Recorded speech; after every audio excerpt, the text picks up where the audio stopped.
Hindi dapat ginising sa dilim. Naghihintay sila. Creepypasta Pilipinas! Creepypasta Pilipinas.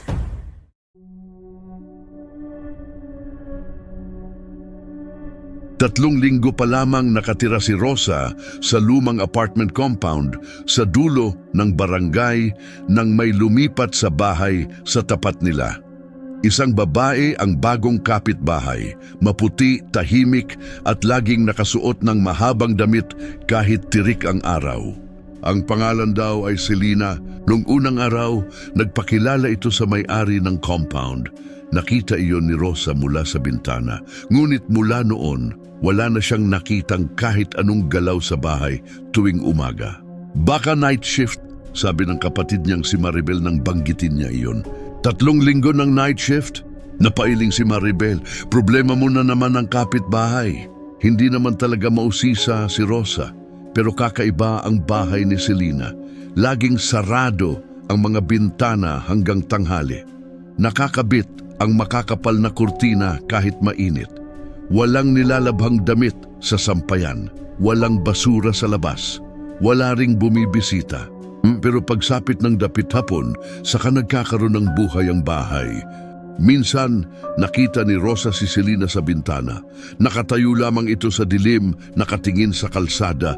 Nang mapansin siyang nakatitig, ngumiti ito at dahan-dahang kumaway. Kinabukasan, sinubukan ni Rosa itong abangan. 6:00 ng umaga, sarado ang bahay. 9:00, wala pa rin. Tanghali, walang galaw. Bandang 5:00 ng hapon, bumukas ang pinto. Lumabas si Selena na parang bagong gising. Walang bakas ng pagod sa mukha. Magandang hapon, bati nito. Hindi ka ba lumalabas sa umaga? Tanong ni Rosa bago niya napigilan ang sarili. Sandaling natigilan si Selena. Pagkatapos ay ngumiti. Hindi ako mahilig sa araw. May kung anong malamig sa paraan ng pagkakasabi nito. Nang gabing iyon, nagising si Rosa sa kakaibang kaluskos mula sa bubong. Akala niya ay pusa lamang. Ngunit kasunod niyon ay may mahaba at mabigat na pagaspas. Fuap, fuap, fuap. Bumangon siya at sumilip sa bintana. Madilim ang bahay ni Selena. Pero bukas ang bintana sa 2nd palapag. May maitim na anyong nakatayo ron. Masyadong matangkad, masyadong payat. At tila may 2 malalaking bagay na nakatiklop sa likuran nito. Napaatras si Rosa. Pagtingin niyang muli, wala na ang anyo. Isinara niya ang kurtina at humiga. Pilit na sinasabing imahinasyon lamang iyon hanggang marinig niya ang pagaspas sa labas ng sariling bintana. Isang anino ang dumaan sa dingding. May pakpak. At bago tuluyang mawala sa bubong, narinig ni Rosa ang mahinang boses mula sa dilim. Gising ka pa pala. Kinabukasan, hindi sinabi ni Rosa kay Maribel ang narinig niya. Alam niyang pagtatawanan lamang siya nito, pero buong araw siyang nakabantay sa bahay sa tapat. Bandang 5:30, bumukas ang pinto at lumitaw si Selena. Maayos ang buhok at maputla ang muka. Napatingin ito sa bintana ni Rosa. Ngumiti. Mabilis na umatras si Rosa mula sa kurtina. Pagsapit ng gabi, pinatay niya ang ilaw sa silid at naghintay. 10:00, walang nangyari. 11:00, tahimik pa rin. Eksaktong 12:00, bumukas ang bintana sa 2nd palapag ng bahay ni Selena. Hindi lumitaw si Selena. Sa halip, may mahabang aninong gumapang sa dingding. Unti-unti itong lumaki. 2 hugis pakpak ang bumuka sa magkabilang gilid. Pagkatapos ay biglang umangat ang anino at nawala sa bubong. Kasabay niyon, narinig ni Rosa ang mabigat na pag-aspas sa hangin. Fuap, fuap, fuap. Tumakbo siya sa kabilang bintana. Sa ibabaw ng mga bahay ay may maitim na anyong lumilipad, halos kasinlaki ng tao. Sa tuwing daraan ito sa ilalim ng poste, nawawala ang ilaw. Diyos ko, nawala ang nilalang sa direksyon ng bukirin. Makalipas ang halos 1 oras, bumalik ang tunog. Mas mabagal na pagaspas. Parang pagod.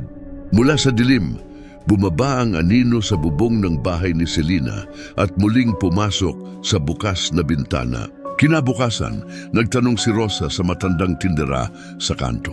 Aling Tess, kilala niyo po ba yung bagong nakatira sa tapat namin? Nanahimik ang matanda. Bakit? Wala lang, parang gabi lang lumalabas. Mabilis na tumingin si Aling Tess sa paligid. Kapag may nakikita kang hindi mo maintindihan, huwag mo nang intindihin. May alam po kayo? Hindi sumagot ang matanda. Sa halip isinara nito ang bintana ng tindahan kahit tanghaling tapat. Nang gabing yon, nagpasya si Rosa na mag-video. Inilapag niya ang cellphone sa tabi ng bintana at itinapat sa bahay ni Selena. 12:15 bumukas ang bintana. May aninong lumitaw, ngunit sa screen ng cellphone, walang tao. Bukas lamang ang madilim na bintana. Sa mismong paningin ni Rosa, malinaw na may anyong nakaupo sa pasimano. Dahan-dahang bumuka ang dalawang malalaking pakpak. At bago ito lumipad, lumingon ang ulo nito diretso sa kanya. Kahit malayo, nakita ni Rosa ang ngiti. Pagkatapos ay nawala ito sa langit. Nang tingnan niya ang recording, walang pakpak, walang anino. Pero may boses sa audio. Mahina, malapit. Parang may nakatayo sa tabi mismo ng cellphone. Bukas, huwag kang sumilip.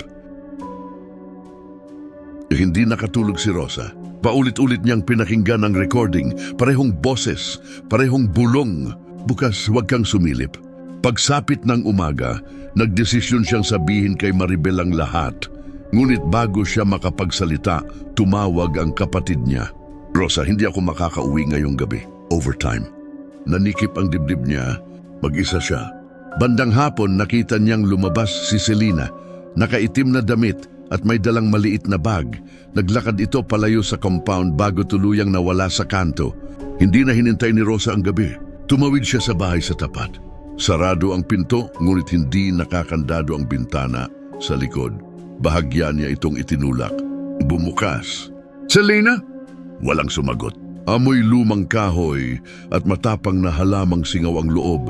Halos walang gamit ang sala, isang mesa, 2 upuan, isang malaking aparador. May hagdan paakyat. Dahan-dahang umakyat si Rosa. Sa ikalawang palapag, nakita niya ang silid na laging may makapal na kurtina. Nakasara ang pinto. Mula sa loob ay may tunog ng marahang paghinga. Napahinto siya. May tao ba? Walang sagot. Itinulak niya ang pinto. Sa gitna ng silid ay may isang kama. At sa ibabaw nito ay may nakahigang ibabang bahagi ng katawan ng isang babae. Mula baywang pababa. Walang dugo. Walang sugat na umaagos. Parang tuyo at inabando ng balat lamang na naghihintay. Nabitawan ni Rosa ang flashlight. Napatras siya hanggang sumandal sa dingding. Sa sahig may mga garapon ng asin, abo at tuyong dahon. Sa tabi ng kama ay nakapatong ang parehong damit na suot ni Selena noong nakaraang gabi. Doon niya naalala ang kwento ng lola niya, manananggal. Nilalang na humihiwalay ang itaas na bahagi ng katawan tuwing gabi at iniiwan ang kalahati nito sa isang ligtas na lugar. Mabilis na bumaba si Rosa, pero bago siya makarating sa pinto, may narinig siyang malakas na paggaspas sa labas. Fuap, fuap, fuap. Hindi pa gabi. Tumigil siya. May aninong dumaan sa bintana. Pagkatapos ay may bumagsak sa bubong. Clark, Clark. Parang mga kuko na kumakapit sa yero. Tumakbo si Rosa palabas at halos madapa sa daan. Pagdating niya sa sariling bahay, isinara niya ang lahat ng pinto at bintana. Huminga siya ng malalim. Ligtas. O yun ang akala niya. Mula sa kabilang bahay, biglang bumukas ang kurtina sa ikalawang palapag. Wala nang katawan sa kama. At sa salamin ng bintana, nakasulat gamit ang maitim na bakas ng daliri, "Nakita mo ako." Hindi na naghintay si Rosa kay Maribel. Tinawagan niya ito at sinabing huwag nang umuwi sa gabing iyon. "Ano bang nangyayari sa iyo? Basta huwag kang bumalik. Bukas na ako magpapaliwanag." Pagkatapos ng tawag, kumuha si Rosa ng asin at lumang rosaryo ng kanyang lola. Hindi niya alam kung may bisa ang mga iyon. Ang alam lamang niya, nakita na siya ni Selena. Pagsapit ng 6:00, madilim na ang kalangitan. Walang lumabas sa kabilang bahay. 8:00, tahimik. 10:00, wala pa rin. Bandang 11:30, may narinig siyang pagaspas sa malayo. Fuap, fuap, fuap. Palapit ng palapit. Pinatay ni Rosa ang lahat ng ilaw. Umupo siya sa sahig, hawak ang rosaryo. Dumaan ang anino sa bubong. Maya-maya, kumalabog ang isang bagay sa dingding. Isang beses. 2, 3. Pagkatapos ay katahimikan, lumipas ang ilang minuto. Walang nangyari. Bandang 12:30, narinig niya ang tunog ng gate. May humahawak sa kandado. Rosa? Boses ni Maribel. Napabangon siya. Rosa, buksan mo. Ako ito. Lumapit siya sa pinto. Pero naalala niya ang bilin niya. Huwag umuwi, Maribel. Ako na, buksan mo na. Nasa mismong labas ng pinto ang boses. Pero mula sa cellphone niya ay biglang may pumasok na text. Maribel, nasa office pa ako. Bakit hindi ka sumasagot? Nanlamig ang katawan ni Rosa. Sa labas, tumigil ang boses. Pagkatapos ay tumawa. Mahina muna. Hanggang sa maging malalim at paus. May kumalmot sa pinto. Kak! Tumakbo si Rosa sa likod ng bahay at lumabas sa maliit na kusina.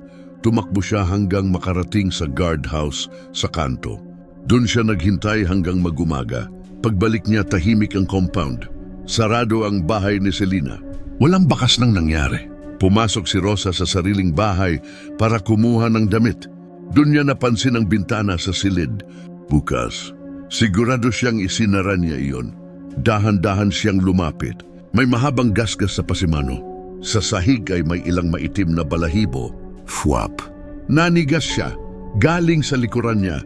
Fwap. Mas malakas. Hindi lumingon si Rosa. Sa salamin ng aparador, nakita niya ang sarili niyang mukha. At sa likod niya, unti-unting bumuka ang dalawang napakalaking pakpak. May maitim na anyong nakabitin sa kisame, nakayuko at nakangiti. Boses ni Selena ang narinig niya. Hindi ka marunong sumunod. Dahan-dahang namatay ang ilaw. At sa huling liwanag mula sa bukas na bintana, nakita ni Rosa ang anino niyang may isa pang aninong nakadikit sa likuran niya. Patay na ang ilaw, tahimik na ang gabi. Akala mo tapos na, pero may nakatingin. Creepypasta Pilipinas!